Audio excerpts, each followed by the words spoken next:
Hey everyone, it's Kenji. I'm going to be making some Texas-style nachos. So these are like the original nachos. So not the kind that you get, piled nachos, we call them. The kind that you would get with all kinds of stuff piled up on a plate like you would get at like a pub. But these are the original nachos from, I believe they come from a border town from maybe somewhere across near San Antonio is where nachos are originally from, named after Ignacio something or other. I don't really know the history. I'll leave a link to the history in the description below. But Texas-style nachos, traditional nachos are made with individually topped chips. So rather than a big pile of stuff with lots of toppings, we're going to have individual chips with just beans and cheese and a couple of other little treats. One of the keys to this, though, is you want to get some really good quality chips. You can get, so if you buy something like Tostitos or just, your general supermarket brand, they're going to be a little too thin for this style of nacho. So I like to either fry my own chips, or if you have a good local brand, you can use that too. But frying is real easy. Making tortilla chips is real easy. You just cut your tortillas into quarters like this.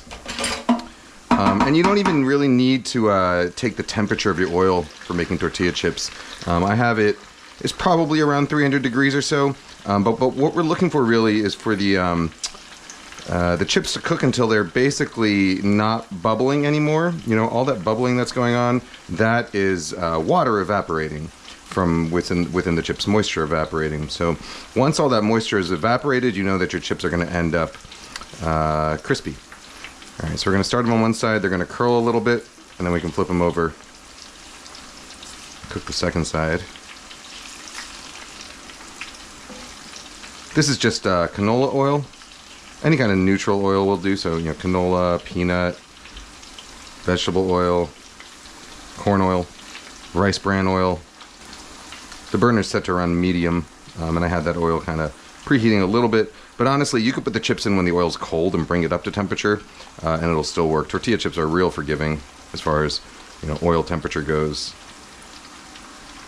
All right, meanwhile, I'm going to grate some cheese. This is a Colby Jack, so a mixture of Monterey Jack and Colby. You could do straight cheddar, you could do straight Monterey Jack, you could do pepper jack, something like that.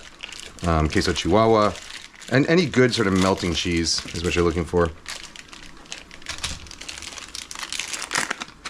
And then I've also got refried beans. These are straight out of a jar. I just microwaved them. Handed them over to old Chef Mike there. All right, and I got what we call, in the restaurant industry, we call this a diaper pan, which is basically just a bowl with a bunch of paper towels in it. Right, we want to keep these moving a little bit. We want to make sure that all the bits that are kind of sticking out above the oil also get a chance to go under the oil so that they fry.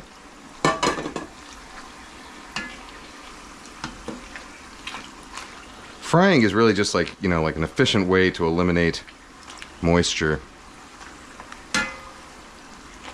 and replace it with oil. Okay, so you can see the bubbling has significantly slowed down. That means we are approaching the end here. If we go much longer, the chips are going to start to brown a little too much. So at this stage, I'm just going to pull them out. A little bit of bubbling is okay. Whatever moisture is left over is going to continue to evaporate as the chips cool a little bit. And then the chips are going to go back into the toaster oven once we top them. So they will also get a little bit more crisp there.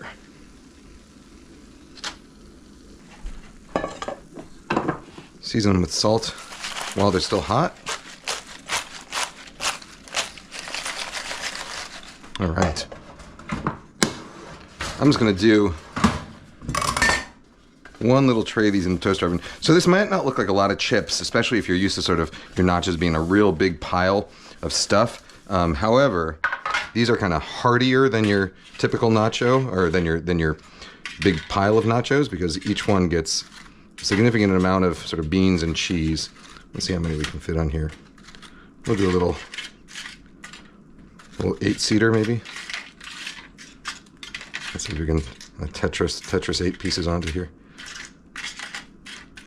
That'll work. All right, so now we're going to take each chip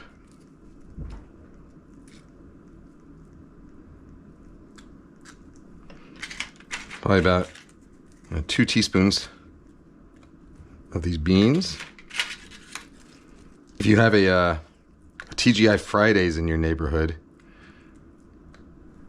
this is the way they do their nachos. One of the sort of few authentic things on their menu. By the way, just because I'm making these like this doesn't mean that I don't also like the other style of nachos. I like nachos in all their various formats. All right, now just a little bit of the cheese on each one.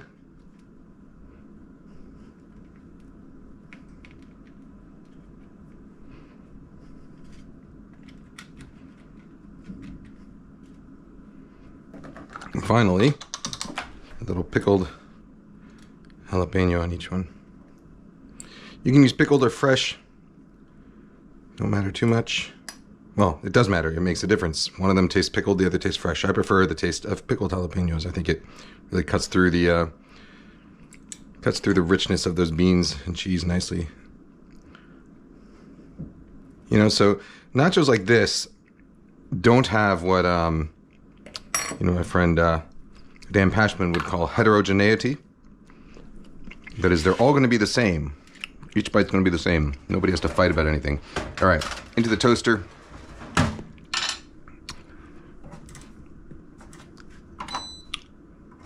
Probably take, let's say, 3 minutes. I'll check on them after 3 minutes. All right, I will see you in about, it's been about 3-4 minutes. What is this steak doing here, you ask? I'm glad you asked. Well, this is just I was doing I was shooting a video earlier today, just showing what happens when you salt a steak. And so I had this steak left over to cook.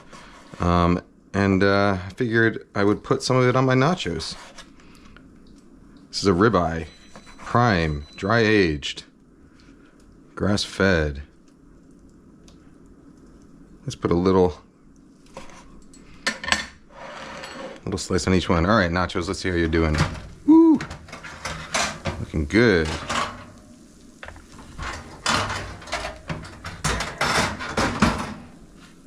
All right. How about something like that? Thin slice on each one. Little salt. You know, the inside of a steak is never seasoned, so I always like to salt it after slicing. Maybe a little pepper. And let's finish it off with a little bit of this charred salsa verde I made earlier. I'll link to the recipe and video for this also. So these nachos are honestly, more than, they're a little extra. They're delicious on their own, just the cheese, beans, and jalapeno. But, we're going a little over the top today.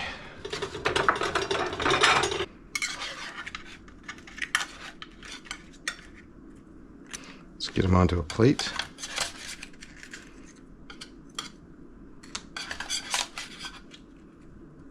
Little chef's treat here.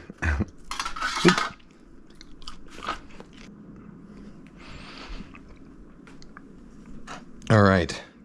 Shall we give it a try?